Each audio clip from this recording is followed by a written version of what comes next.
1 month after approving its establishment, President Bola Tinubu inaugurates the Presidential Committee on Fiscal Policy and Tax Reforms at the Council Chambers of the Villa. The committee's major objective is to address the pressing issues hindering the nation's fiscal health and the urgent need to steer the nation away from excessive borrowing and towards a sustainable financial future. The consequences of ongoing failure of our tax regime are real and significant. The inability of government to efficiently raise revenue has led directly to an over-reliance on borrowing to finance public spending. A government that cannot properly fund itself will also lack the flexibility or physical scope to sensibly manage the economy or respond to external shocks. Of paramount concern is the inefficiency in revenue generation, coupled with excessive administrative costs and compliance burdens on ordinary taxpayers. The committee, comprising experts from both the public and private sectors, has been tasked to deliver practical solutions to address these pressing challenges. Central to the reform is the target to achieve a minimum 18% tax to GDP ratio within the next 3 years. In carrying out this mandate, the committee will be guided by national interest above all else. We cannot continue to tax poor party when we should be promoting prosperity.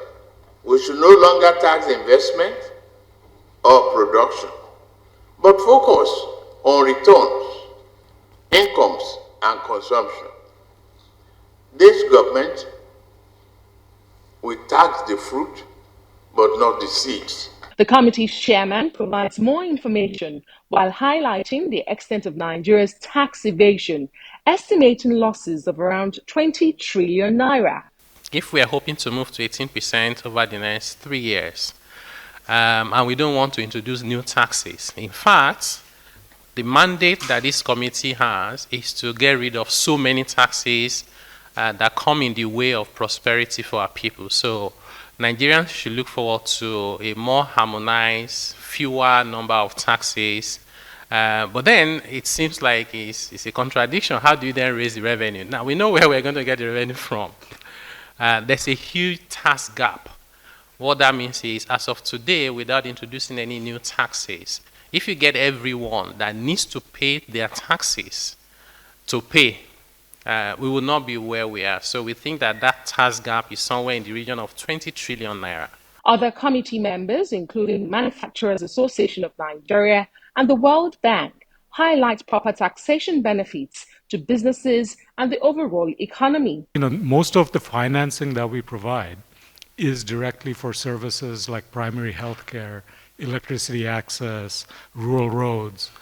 Those are things that we look forward to a day where Nigeria is fully financing those from its own government resources.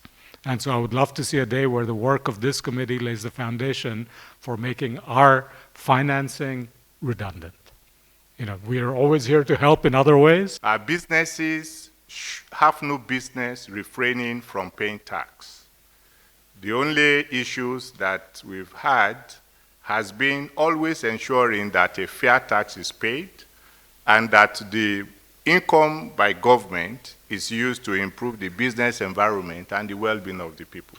Economic analysts say Nigeria's over-reliance on borrowing to fund public spending has stifled the government's ability to proactively manage the economy and respond to external shocks.